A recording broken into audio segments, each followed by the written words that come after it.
The hidden cost of wanting to be liked obviously isn't actually that hidden at all. It's pretty overt. It's pretty obvious. It's pretty harsh.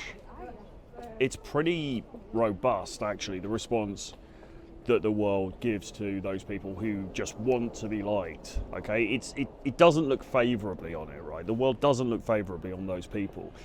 It looks very unfavourably on them, and what that means is that those who are people pleasers, those who seek to make others feel good to the detriment of themselves, unfortunately tend to get punished for it. You've probably heard that phrase. There's an old saying, no good deed goes unpunished. I think it was Gore Vidal who came up with that. And it's true, sadly, and I wish it wasn't, okay? I wish it wasn't like that, but it kind of is. That there's something in human nature where somebody who is too much of a suck up, right? Somebody who's too much of a people pleaser, who really wants to smooth everything over and make sure everybody else around him feels good, that creates a kind of a vacuum, and others will seek to pounce on that and insert their power into that situation. Okay, so imagine if you are working at a company, right, and your boss is a real hard taskmaster, and what you do, instead of saying to them, listen, the workload is this, this is, unachievable, what you're asking me to do is not acceptable because this is what was agreed and this is the workload, and other tasks are going to go by the wayside if you ask me to do this extra stuff.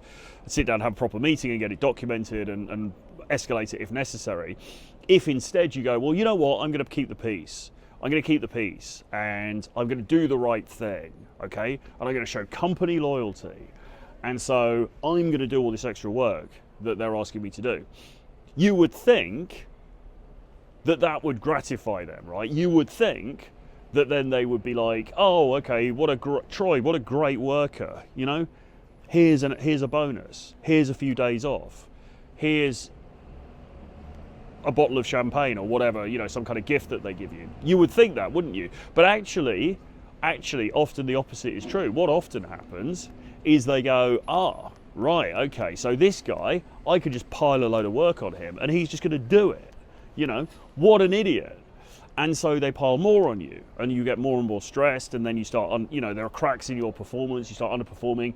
And then like, oh, wait a minute, Troy, we've seen this stuff that you've done recently, we've seen this work you've done recently, it's not really quite up to scratch, can you redo it? Can you stay late and redo it? And then you're like, well, hang on a minute, I'm already doing the work of 2 or 3 people, and now you're asking me to, to correct this stuff because you piled so much on me and I wasn't able to do it correctly.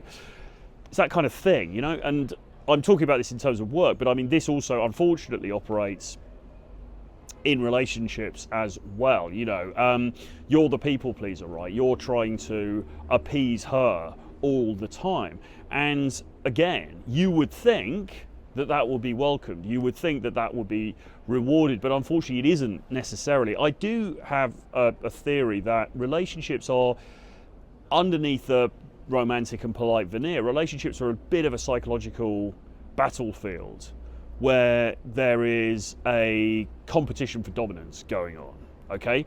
And sadly, there has to be a dominant and there has to be a submissive or a less dominant, right?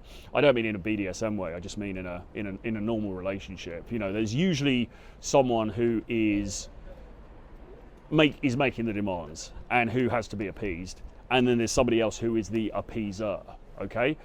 And if you start to operate in the role of the appeaser, even if only to keep the peace, then it's likely that the other person is going to assume the role of the dominant dictator, right? Who's saying, no, do it like this. No, that wasn't good enough. Do it like this, do it like that. And it just seems to be a natural way of the world, or a natural aspect of human nature. And this can be either way around, by the way. I mean, it could be the man, the woman, whatever. But I mean, obviously this is going out to guys. So, and this is a problem that men will have quite frequently with women in relationships and marriages, where they feel, okay, I'm just going to keep the peace, I'm going to do the right thing so that she stays on side. I don't want her to be in a bad mood, I don't want her to shout at me, I don't want her to give me the silent treatment or whatever. And instead of the woman thinking, oh, that's so sweet, that's so nice, he's really made an effort, the woman actually digs in and demands more. Okay? So it's really a problem. And before you even get to the stage of relationships, taking it back a step, people pleasing before you're dating her, you're trying to get with her or you're trying to make something happen, people pleasing in that stage is also fatal. Okay? Because people can sense when you're being disingenuous, right? People can sense when you are trying to put on an act in order to maybe not impress them, but in order for them to think, oh, he's a good guy, he's safe, he's a nice guy, whatever. People can tell when you're doing that, and it puts them off, frankly. I mean, the most attractive guys who tend to do the best in dating tend to be those guys who don't really care what other people think. They say what they want, they're loud, they can be obnoxious. You see this in bars the whole time. I mean, just go out and observe other people around you. It's a really good lesson, actually. I mean, if you're watching these videos, put the computer down, put the phone down, and just go to a bar and just watch people in the bar, right? I mean, that's going to probably teach you more than this. But you will see guys who are like this. You will see guys who are loud, they're obnoxious, they're leery, they're making rude jokes, they're taking the piss out of people, not necessarily the nicest guys, but those tend to be the guys that get the most attention from women. Now, I'm not saying, okay, so therefore be an oaf to sort out your dating life. That's not the slogan for our course or anything like that. But you've got to look at these things and take something from it. And that sadly is the reality. The people who are super polite, the people who want to cow down to societal rules, the people who are trying to do everything correctly, get trodden on. All right? And the people who run roughshod over everything and don't give a damn tend to be successful. All right? In all spheres. But, we're talking about dating here. So bear that in mind. All right? Don't be the guy who's trying to please everybody. Don't be the pacifier who's trying to smooth over the edges of everything, because it's just not a very good look. And you're not going to be thanked for it, okay? And also as well, right, think about it like this. We always say you've got to be on your mission. You've got to be your own mental point of origin. And that's true, you do. And you should be your own mental point of origin. But what does that look like? Well, what it doesn't look like is going, I'm going to be my own mental point of origin. Is that all right with you? I'm going to be I'm going to be the captain of this ship, and I'm going to go down with it, no matter whatever happens. Can I just check? Are you cool with that? That's not how that person operates. You are not that guy if you do that, okay? You've got to be, I'm the captain of this ship, and I don't care what you say. And I'm not even going to listen to what you say, because I'm going to do this, because this is the mission and this is the focus. All right? And I think a lot of us are pulled back from that, and that's to do with the desire to be liked, the desire to be loved, the desire not to rock the boat, and the desire to do right by other people. And that last one, if you want to do right by other people, that is a laudable thing, of course, okay? But is it an effective thing? All right? Are the people who are winning doing that? Maybe not, okay? Maybe not. And maybe you want to have a look at what they're doing, all right? Because maybe what they're doing is more effective than what you're doing. Now, again, as always, this isn't to say that you are going out into the world with a view to making other people's lives worse. Of course not. That would be terrible. What you are doing, though, is putting yourself first for the most part and not worrying too much about how that affects other people, okay? Really, really important thing. Because otherwise, and this is the other thing, I think a lot of guys who come to us suffer to some degree from what you might call codependency, okay?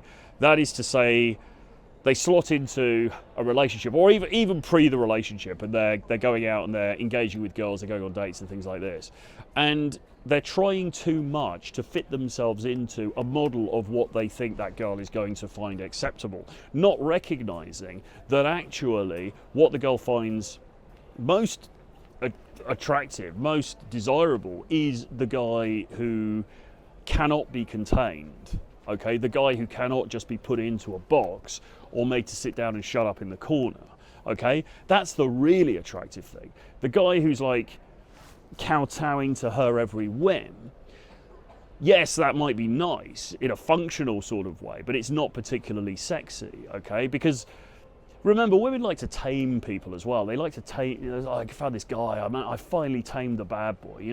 That's a trope, isn't it? That's almost a meme in the culture, that women like to do that.